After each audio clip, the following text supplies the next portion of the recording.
A New Path, A Soul Silver Nuzlocke. Chapter 2, You're a Trainer, Tammy, by Tamoria.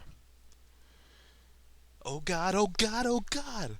I tried to run, but the thing kept getting in front of me and blocking off my escape. Charlie, please, help me! Kill it! Kill it! Oh god, kill it with fire! But the cynical stood back a ways, apparently enjoying my suffering. Are you serious, Tamoria? That thing is about the size of a slice of toast. What could it possibly do to you? I took several steps backwards, but the horrible purple rat thing kept advancing towards me. I tripped over a rock that had been behind me and fell over backwards. The rat took advantage of the situation to leap at me, fangs bared. "Gah, help!" I yelled, covering my face with my hands and bracing myself for having my skin viciously torn to shreds. For a long moment, nothing happened. And then I felt a slight tugging on my right foot. Confused and terrified, I peeked through my fingers to see the rat chewing on my shoelaces. "Ew, get off, get off, get off!" I screamed, kicking out viciously. The surprised rat bit down harder and flailed through the air on the end of my shoelaces as I kicked. Off to the side, Charlie couldn't take it anymore and burst out laughing. "Aren't you supposed to be helping me or something?" I asked her, still desperately trying to kick the rat off my shoes. First Ethan's Merrill, and now this thing. Why did rodents just have to ruin my shoes? Charlie had calmed down into a small giggling fit. "Yeah, right. Hold still. You're gonna kill that poor Rattata if you keep doing that." I stopped kicking, and the Rattata let go almost instantly. Back on the ground, it took a few awkward steps, looking rather dizzy.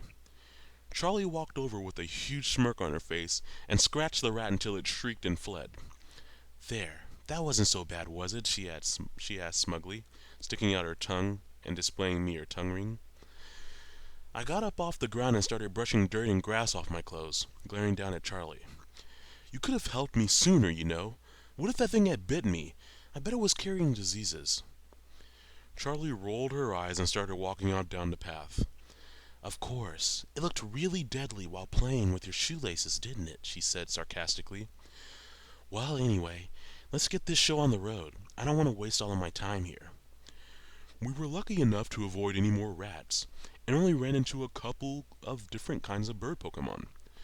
Charlie was able to send them all off with a few scratches, and we reached the next town without anything eventful happening. The next town was Cherry Grove, a town only slightly bigger than New Bark. It was big enough to have a Pokemon Center and a Pokemart, but nothing much of note beyond that. An old ragged man was sitting near the entrance and looked up eagerly as I approached. "Hello there, ma'am," he greeted me, smiling so to reveal his 5 remaining teeth. "Would you like a tour of the town? I can show you the best bars if you want. If you have a little extra change, I could really go for a drink myself." I shuddered and quickened my pace, politely declining his offer and trying to get past him. "Okay," he said, sounding disappointed. "But wait, would you like my shoes? They're great running shoes. You can't run at all without these babies. I'll sell them real cheap." I proved him wrong by running away from him faster than I had moved in years. Charlie kept up with me, looking over her shoulder at him, as we headed for the next route. "What was up with that guy?" she asked, the flames on her back quivering. I think it was the first time I ever had seen her unnerved. "I don't know, but he almost makes me miss New Bark," I said, and then quickly added, "Well, no, not really. This whole trip has been going pretty badly so far, but nothing could make me miss that place." Charlie looked up at me and contemplated my face. She seemed serious, which surprised me. "Badly?" she asked, tilting her head slightly. "Do you really think it's that bad so far? I think it's been kind of fun. You know, beating up other Pokemon and all that." Was this the same Cyndaquil? She looked like she really cared about what I thought of all this. But how could she possibly think I had enjoyed this so far? "Well, yeah, I guess it's been kind of nice," I lied. My reply made her perk up, and then she quickly picked up her mischievous air again. "Ha, good. Now let's keep going. I want to see the look of surprise on wild Pokemon's faces when I launch a surprise attack on them." We reached Route 30 and headed north like the professor had said, encountering a few more wild Pokemon that Charlie gleefully took down. By the time we reached Mr. Pokemon's house, she had learned to set them on fire. Needless to say, I found her a little freaky. We entered the house and found two men inside, crowding around a computer that was hooked up to some large machines. They looked up at me quizzically as I came in, but seemed to brighten up when they saw Charlie behind me and came over to greet us. "Ah, you must be the one that Elm sent over, right?" asked the younger of the two. "Hello there, Charlotte," he added nicely. Charlie cringed at the name, but still returned the greeting. "Nice to meet you. I'm Mr. Pokemon. I obtained this strange egg the other day, and I was hoping you could take it to my old friend Elm." With that, he handed me a large egg, which I was instantly worried about dropping. "Wait, what?" I said. "How am I supposed to get this back to New Barktown without breaking it?" Mr. Pokemon just laughed. "Don't worry, those things are much more durable than they appear. You're not likely to damage it, unless you try to." He laughed for a moment, and then became quickly serious. "But don't try to. Seriously, don't break it." Why would I asked, but he kept glaring at me. There were a few moments of awkward silence, and then the older man cleared his throat and stepped forward. "Hello there," he said, very upbeat. "I'm Professor Oak, the Pokemon Professor. It's great to see a young trainer with such potential. I mean, we only just met, but I can tell you have a lot of talent." This guy was sadly mistaken. I was about to correct him that I was not a trainer and did not want to be, but Charlie suddenly jumped into the conversation. "Yeah, she's pretty good, all right. Hey, Okie, Elm mentioned that you had something you wanted to give talented trainers, right?" More free swag from a professor? I nodded eagerly, deciding to play along for now. I mean, maybe this guy would give me an MP3 player. Professor Oak looked a little uneasy. Well, yes, but it's really for trainers that I've been given a solid recommendation on. He saw our looks of disappointment and became flustered. I tell you what, I do have an extra one, but it's a little odd. Some of my more geeky assistants hacked its programming, and while it still works, it has some odd quirks. But if you want it, this Pokedex is for you." He handed me a small, red, rectangular device. I opened it up, turned it on with a couple of beeping noises, and it started talking in a metallic voice with a formal British accent. "Greetings. I am Dex, and I was designed to be the ultimate hitchhiker's guide to to Pokemon." Confused, I looked up to Oak, who looked rather embarrassed. "But," I said, "I'm not planning on hitchhiking." I felt like I was missing something here. Yes. Well, if you ignore the stranger things that Dex has to say, I'm sure it will prove invaluable," he assured me. "Well, I guess you better head on your way back to Elms." "And don't forget your towel," Dex said. "A towel has many uses. If a wild Magmar set fire to you, you could use it to extinguish the flames. Or you could use it to wrap an egg and keep it safe. Or you could—" I shut the device and stowed it away. Then I realized something. "Actually," I said, "the last suggestion wasn't such a bad idea. Could I have a towel, please?" Mr. Pokemon disappeared into another room for a moment, and then came back with a towel that had a design of a singing Jigglypuff on it. When I thanked him, wrapped the egg up, and stowed it into the biggest part of my bag. I said my goodbyes and was about to leave when Oak stopped me and handed me 5 Pokeballs. "Every beginning trainer needs these," he said happily.